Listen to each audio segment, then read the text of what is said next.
Hello, I'm Peter Van Dusen. Canadians have been spared a pandemic general election after the Liberal government survived a key vote in the House of Commons today, a vote it had declared would be a test of confidence. A motion from the Conservatives to create an opposition-dominated special committee to look into the We Charity controversy and other questionable pandemic spending was defeated after the NDP voted with the government against the motion. The move ended a tense political standoff that had political leaders accusing each other of putting electoral interests ahead of the health of Canadians.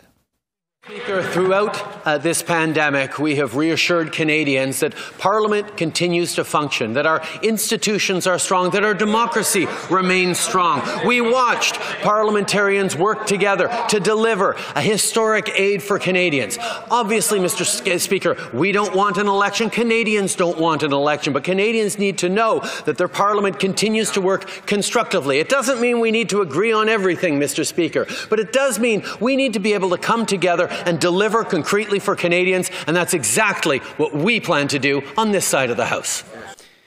If the Prime Minister is going to threaten an election in a pandemic, every time an opposition party asks a question on their pandemic planning, on support for small business, on former Liberal MPs and Liberal insiders getting access to hundreds of millions of dollars of taxpayer money, he's going to have to get used to the fact that the Conservatives are going to do our job. We're here for a better response in the second wave of the pandemic. So I can tell you with full clarity that the Liberal government has made it very clear they're not looking to work together on this. They have made it clear they're not interested in having a conversation, which led me to believe that they are looking for an election, that Prime Minister Trudeau and the Liberal government are looking for a way to find an excuse to go to an election. And we are not going to give the Liberal government, Prime Minister Trudeau, an excuse to go to an election. So once again, the NDP leader has decided to extend the life of the minority Liberal government by voting against the Conservative motion today. Let's find out why. NDP Leader Jagmeet Singh joins me now from Parliament Hill. Mr. Singh, good to see you again. So let's start there. Why did you and your MPs decide to ensure the Liberal government's continued survival again today? Well, today what we did is we voted against an election. Given the numbers rising in Ontario and Quebec, we did not want to give Justin Trudeau the excuse he was looking for to go to an election, and we said no to that. And we said yes to continuing to fight for Canadians to bring in the supports they need, and also to continue to get to the bottom of a lot of questions that we want answered. So we tabled today a motion in the Ethics Committee to have more witnesses come forward to answer questions around the concerns we have with the Liberals spending money on their friends instead of spending money on people who are in need. All right, let's go there. You mentioned the motion before the Ethics Committee. Liberals have been filibustering the Ethics Committee for 2 weeks. They've done the same at the Finance Committee. How do you think this is going to move forward now that they've survived the test of confidence? And what's to say they're not just going to keep filibustering the committee? Filibuster, and they could filibuster in any setting. We have the majority on committee, so motions will pass. It might take some time, but motions will pass.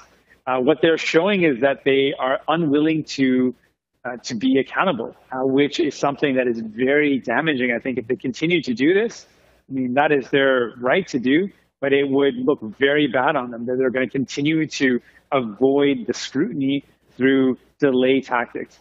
We have the majority in committee. We've got a committee like ethics where the chair is not a Liberal. So these are some of the ways that we can hold the government to account. And these are tools that we have right now. And you'll know this, that up to this point, all the information that we've obtained, the witness and testimony of the Kielburger brothers, the ministers that have testified, the documents have all been the result of work done at the regular committee. So that's how we can continue to hold them to account. And more importantly, there's a lot of work we still need to do to fight for seniors in long-term care homes and a number of other really important issues. But on the committee front, some could say that was then, this is now.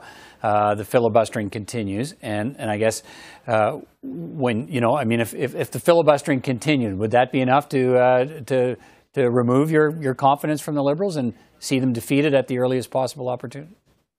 We'll look at all options and continue to reevaluate. We don't have a formal agreement, so we take each vote, each circumstance, case by case. And so far throughout the pandemic, I can say with a lot of confidence, the response to the COVID-19 pandemic has been a better response because New Democrats were there. We fought for a number of successful victories for people, including paid sick leave, help to students, the CERB, $2,000, maintaining that level of support. And we're going to continue to focus on how we can get help to people that are in need. Okay. And if there's a moment where we can't get that help or there's an impasse, we'll evaluate at a case-by-case basis. That's an important point you raise about the things that you've managed to achieve in the past for your support for the minority government. What did you get in return for your support this time? Well, this was a play where the Liberal government and Justin Trudeau weren't looking for an agreement. They wanted actually an excuse to go to an election. They made it really clear when they stepped away. Did you have any discussions with the government leadership about what you might? Did you demand anything in return for your vote? Did you have any conversations, discussions like that? Well, I was pointing out that they made it very clear in the early stages when we were just discussing ways to move forward for accountability.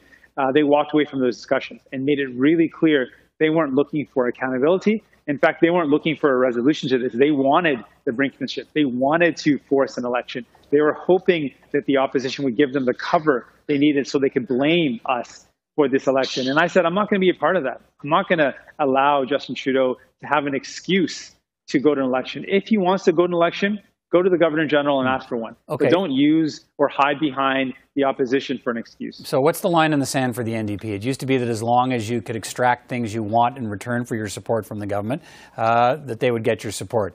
But you didn't get anything this time. So what's the line in the sand? We've not laid it out that way. What we've done is shown that our presence in Parliament has been a force for good for people. We have fought for people and made massive gains and victories in just 1 year. If you look back and all the things that we've achieved, it's pretty phenomenal that we've been able to win so many serious victories for Canadians. We want to continue to do that. And if we come to a point where that's no longer possible, where the Liberals are too caught up in helping themselves, we'll look at other options. Right now, we're in a minority government with a serious opportunity for accountability with the majority that we hold on committees. We're going to use that and continue to see how we can fight for Canadians. The Prime Minister, set a bit of a different bar this time around, making a confidence vote out of the creation of a committee. Maybe he'll soon be looking for other opportunities in the House to go back to the polls sooner rather than later.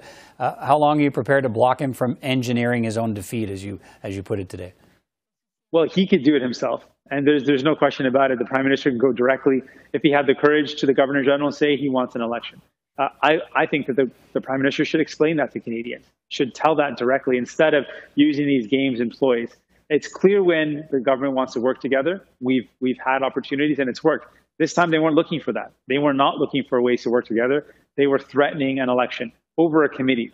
And that would be pretty silly for the Prime Minister to go to people who are worried about this pandemic, worried about their loved ones, worried about their kids, their seniors who are living in long-term care homes, and say to them, I know you're worried and looking for help, but we went to an election because we were upset at a committee. That would be pretty ludicrous for the Prime Minister to do.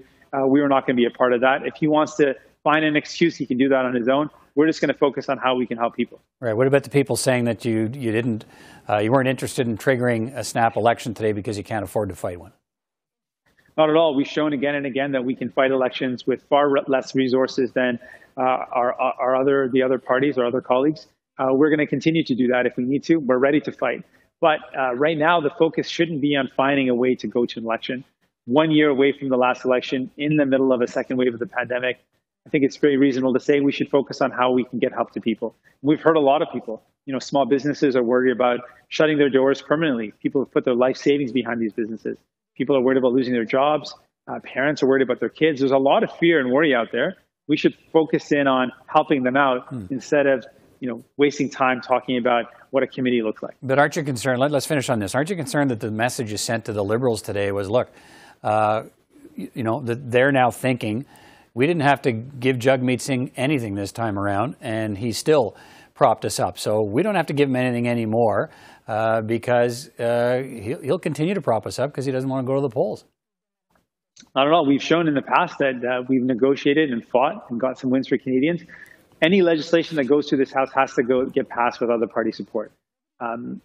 All bills cannot be confidence motions. So there's going to be bills. There's going to be opportunities for us to fight for Canadians again, and we're going to continue to do that. All right, Jagmeet Singh, always good to talk to you. Thanks for your time tonight. Thanks so much. All right, let's follow up with three members of Parliament to discuss the exactly what happened in the House today and why, and perhaps what happens next. Kevin Lamoureux is the Parliamentary Secretary to the Government House Leader.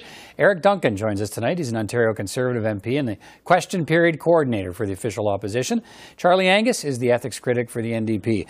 He joins us again tonight. Mr. Lamoureux and Mr. Angus and I talked about this last night before we had the big vote today, and now we've had it. So, Mr. Lamoureux, let me start with you. Are Liberals relieved or disappointed that we're not going to have a snap election?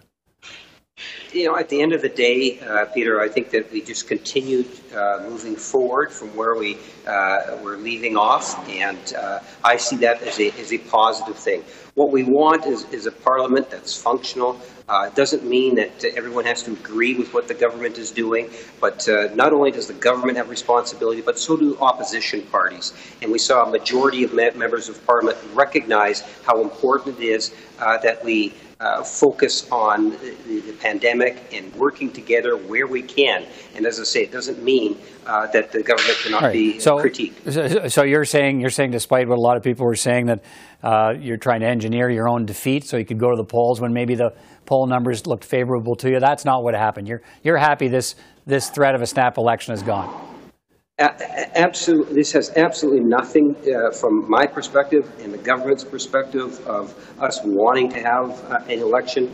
We want to focus our attention solely on this pandemic and working with others. All right. Mr. Duncan, Conservatives, I found it interesting today, are refusing to be critical of the NDP for supporting the government today. Why is that? Because the attention needs to be on what the Liberals did by making this a confidence motion. The first time in that, in my short time here, but as a former staffer and being an observer of the Hill, that asking in an opposition day motion to create a committee to study and look at an issue further would be a confidence matter. So this was the Prime Minister's direction to try to have an election, to force an election and to change the narrative. And so that's where the attention needs to be. It was their call and their lack of accountability on this. Plain stop. Okay. Charlie Angus, just finished talking to your leader, Mr. Singh, and explaining why New Democrats decided to vote against this motion and prop up the government. He says there'll still be a way to get answers when you take, in fact, you're probably going to lead that charge, get answers on the WE controversy and other alleged ethical lapses by the government. You'll be able to do that committee. Explain how that's going to happen, since Liberals have been filibustering those committees. Well, I think what we saw is the Liberals have burnt a lot of goodwill. They've been complaining because they've been filibustering our committees, and we reached out to them. We said, okay, let's set up a special committee. So we offered a special committee. The Conservatives offered a special committee. They threatened an election. We are not going to plunge Canada, in the midst of the worst medical crisis in a century, into an election to save Justin Trudeau from having to answer questions. So we have a committee. It's the Ethics Committee. It's run by an opposition chair. I go back on Monday and continue the work that we were doing. But the idea that we've been trying to reach out, we've been trying to build bridges with Liberals, well, we know that they really don't care about working with us on this. So we will do what we have to do. We will start investigations into the Frank Baylis deal, David McNaughton and Palantir, who's been found guilty under the conflict of interest. We will continue to get our answers at ethics. So the Prime Minister made a big threat today. I think a lot of people were shaking their heads and wondering what was up. Yeah.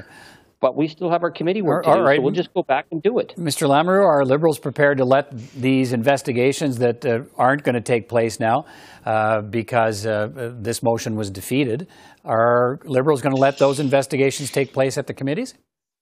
I think that we've been fairly clear that we want to work with the opposition parties in making sure that we have the committees that are functional. Let's talk about how it is that we can best deal with the pandemic as a whole, and that includes other concerns. Right. No, but if Mr. Angus wants to reopen the investigation about WE and the cases you just mentioned, Mr. McNaughton and others, are Liberals going to let that happen, or is the filibustering going to continue?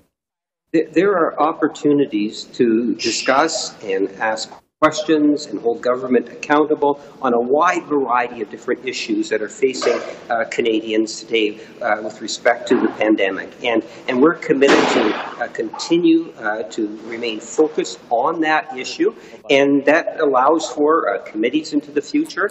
We have confidence that committees can, in fact, do what it is that they're supposed to be doing. All right, Mr. Duncan, I mean, at one point, all parties proposed some kind of a special committee to look into COVID spending. The Liberals drew the line at having an opposition chair, and perhaps some of the terms in terms of how deeply to go into the WE controversy. What do you think's been lost today with the defeat of this motion, or is there a way to carry on that work? You think, even with the defeat of the motion from your party today?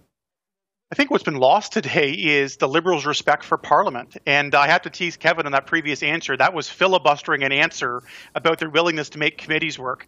Look at the track record in the last couple of months of the government. I say they're almost allergic to sunlight. They're almost allergic to Parliament in one sense. They shut Parliament down for 6 weeks. They filibustered for about 20 hours in committee so far. And like Charlie mentioned, there was work where, okay, what can we do? How can we get to yes? How can we get these things going? Getting a special committee so the other committees can deal with a myriad of different policy issues this fall. And it's constantly all these good words and platitudes and wanting to work together and just filibustering the clock out here. So I'm anxious to see what's going to be happening the next couple of months. But if the last 2 months have been any indication, I'm not optimistic about the government's willingness to work with the opposition parties and actually study some of the tough issues and decisions that have been made. Right. So, Mr. Angus, you don't think an opportunity was lost here? I mean, I understand I understand what was at play.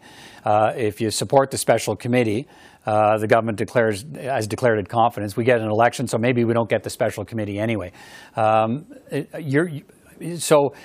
The government is saying today, Mr. Rodriguez is still saying that he's going to be open to the notion of setting up a special committee, but still drawing the line at having a Liberal chair in charge of that committee. Is that a non-starter for you? Well, I think what was lost was a lot of the credibility and trust we built up with the government. They came to us over the issue of the special committee. They didn't like what the Conservatives had on offer. We had a fair alternative set up the way the committee structures look like with ethics. Pablo's not serious about this. Mr. Lamoureux's not serious. So if they can set up a Liberal-run committee, and they'll do what they did with SNC-Lavalin and shut it down, or they'll do what they've done on finance. I have work to do. I have accountability issues that have been interfered with. We've only had 2 meetings on a study that we agreed to, that we had a Liberal agreement on at our committee, because the Prime Minister prorogued and the Liberals are sitting there like sock puppets of the Prime Minister, interfering and slowing down our work. So we go back on Monday and we continue that work, because accountability, getting an answer, whether or not hundreds of millions of dollars of money that's needed in a pandemic is going to Liberal friends. That's an issue of accountability, and we're going to stay focused on it. And so if they want to filibuster, that's their choice. But they're losing goodwill, and we have to stay focused on Lamoureux, Mr. Lamoureux, is your government prepared to set up a special committee that would that would allow opposition members to call on more documents, more witnesses to probe the WE charity controversy? You know, Peter, I don't think you would allow me enough time to be able for me to expand on all the points that were just finished being raised. Well, I'm just asking you to expand on the question I asked. Absolutely. You've got every day in the sure, house and I can tell you that I do care about the issue, and as the government does. And we have put and had discussions in regards, and will continue to have discussions in regards to what sort of options that are there. And we haven't ruled out a special committee, and I suspect that all parties are very much aware of that. And it was also encouraging to see, that it's not just, the Liberals and the Democrats. We also saw the Green members recognize the importance of us moving forward on these important issues from a wider spectrum. Okay, quick final comment, Mr. Duncan, to you, and then Mr. Angus. Where do we go from here, do you think? What's changed about the way you think Parliament's going to operate based on that vote today? we're going to be working at committees trying to bring these same issues up again. And I agree with what Kevin said in terms of looking ahead to get us through a second phase of COVID. And all of that it also does make sure is the decisions that the government made in the past, if they were good ones and if they were bad ones, making sure we don't repeat them again. We see the issue with Frank Ballas. We see the issue with We Charity. And we see all these different problems. We want to make sure that these problems are examined and make sure they don't happen again, because as we go into the fall, businesses are going to need support, provinces are going to need support, and we need to make sure it's done ethically. There's nothing wrong with that. Mr. Angus, final 20 seconds or so here to you. What do you need to see from this government to convince you that your decision today to prop them up again was the right one? Well, we made a decision not to plunge Canada into an election. When the Prime Minister brags, tells the Canadian people that he wouldn't let his children go door to door, but he was willing to force parliamentarians to go door to door to cover up the We scandal, they've burnt a lot of trust. We have to stay focused on people. We are in the worst medical and economic catastrophe in a century, but we have obligations at our committee, and I will continue to do my work at that committee, and I will not be interfered with by the Liberal Prime Minister's office in trying to monkey wrench the work of parliamentarians. We have an obligation. Okay, we'll be watching, gentlemen. Thanks for your time tonight. Appreciate it. Thank you. Thank you. I want to bring in two colleagues now from the Parliamentary Press Gallery for their thoughts on how this political battle has unfolded here on Parliament Hill in the last couple of days. Tonda MacCharles is a parliamentary reporter for the Toronto Star. Bob Fife, the Ottawa Bureau Chief for the Globe and Mail. Good to see you both again. Nice to have you on the program. Tonda, let me begin with you. So Canadians won't be treated or subjected to a snap election in the second wave of a pandemic, at least not right now, in any case.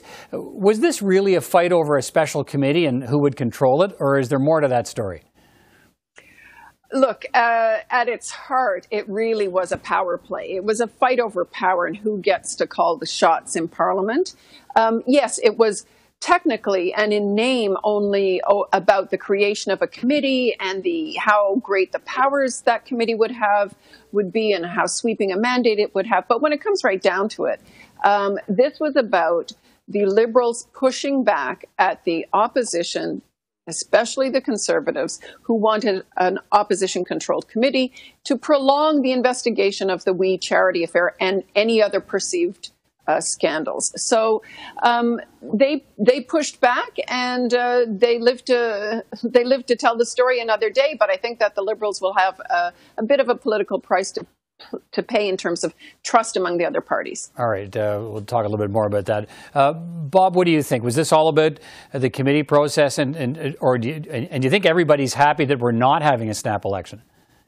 Well, I think the Canadian public is certainly the winner in not having an election campaign, but I don't think there's any winners on Parliament Hill as a result of this. First of all, I think the Conservatives overplayed their hand in trying to set up a special committee, which they called an anti-corruption committee. Talk about waving a red flag in the Liberals' face.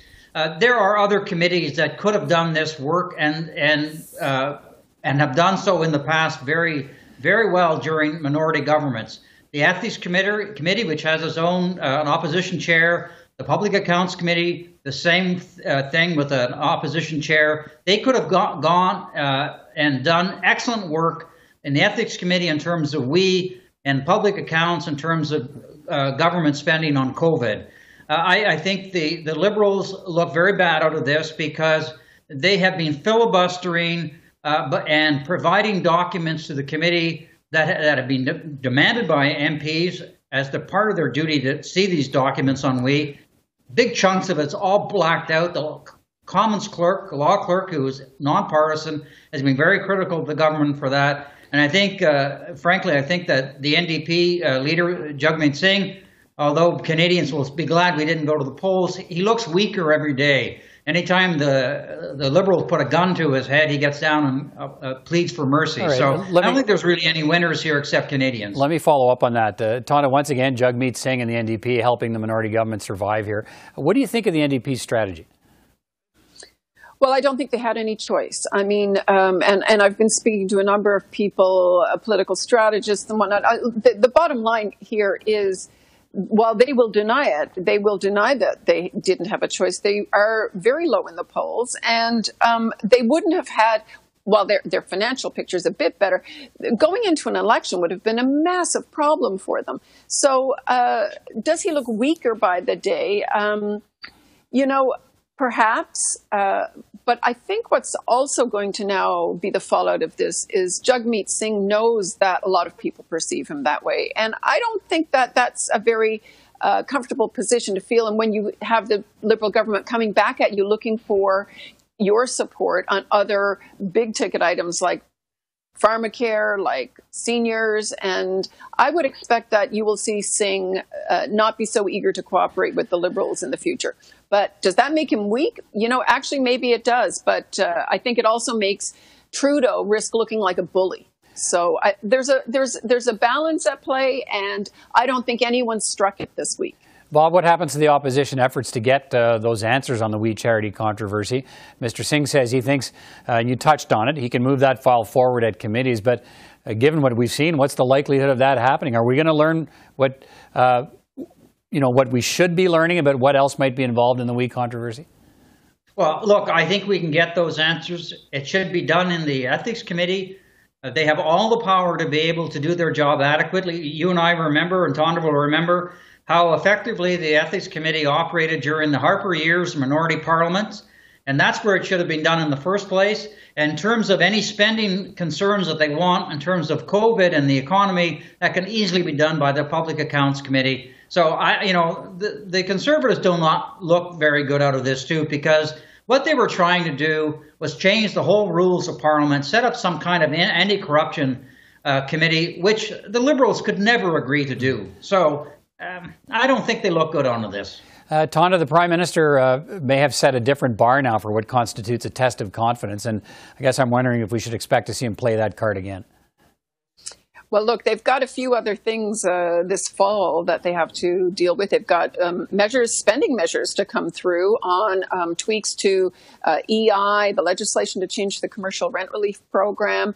And, they're going to have to face a vote when they bring in an economic update or a budget.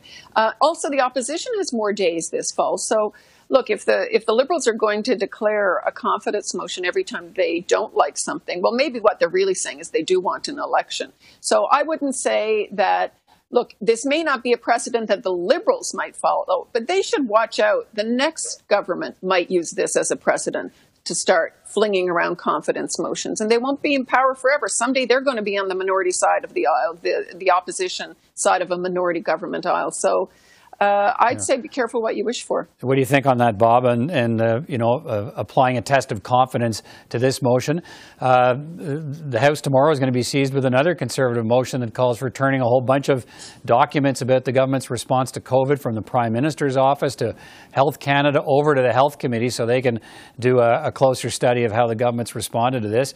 Could we see another? Could we see that become a confidence vote too? Well, I'm not sure, because nothing would surprise me with the Liberals. But when it comes to we, clearly there seems to be something that they are hiding. They've gone to such lengths to filibuster, to deny documents to Parliament under this whole scandal. What it is, I don't know. But it obviously must involve the Prime Minister, or they wouldn't go to such lengths, including making these kind of issues into confidence votes. So I do hope that tomorrow, when the Ethics Committee meets, that they will begin the process of trying to get the information that Canadians deserve to know about we. And in terms of the Conservative motion, on terms of whether they get the other documents in terms of COVID spending, surely to goodness they're not going to make that a confidence motion. The job of Parliament is to scrutinize public spending. That's what Parliament's key role is. All right. Tonda MacCharles, Bob Fife, always good to get your perspective. We'll talk again. Thanks. Thanks for having us. And that's all the time we have for this edition of Primetime Politics on CPAC. From all of us here at CPAC, thanks for watching. I'll see you next time.